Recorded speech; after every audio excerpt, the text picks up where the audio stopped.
बिस्मिल्लाहिर्रहमानिर्रहीम। अस्सलाम वालेकुम।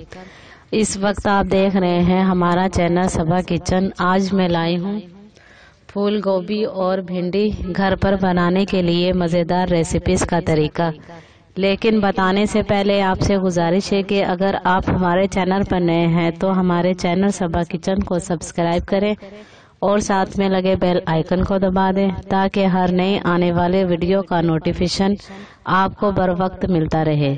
आइए सबसे पहले बताती हूँ इसके अज्जा।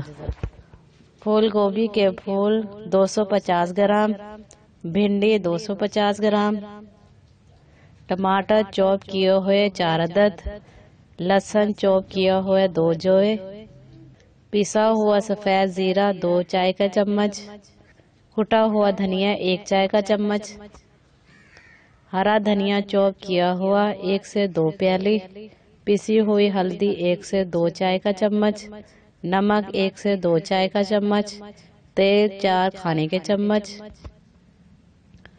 आइए अब तैयार करने की तरतीब बताती हूँ। भिंडियों के धुम और सर काटे और मोटा मोटा काट लें। देचकी में तेल गरम करके लहसुन भूने, इसमें गोभी, टमाटर, जीरा, हल्दी और नमक मिलाकर पकाएं।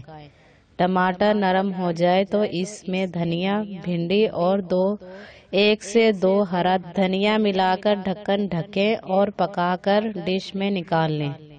मज़ेदार सब्जी और हरा धनिया छिड़क कर पेश करें। मज़ेदार फूल गोभी और भिंडी तैयार है। अगर आपको वीडियो अच्छी लगी हो तो वीडियो को लाइक करें और दूसरों को शेयर करें। वीडियोस को लाइक लाजमी किया करें ताकि आपको इस तरह की अच्छी वीडियोस बर वक्त मिलती रहे। शुक्रिया।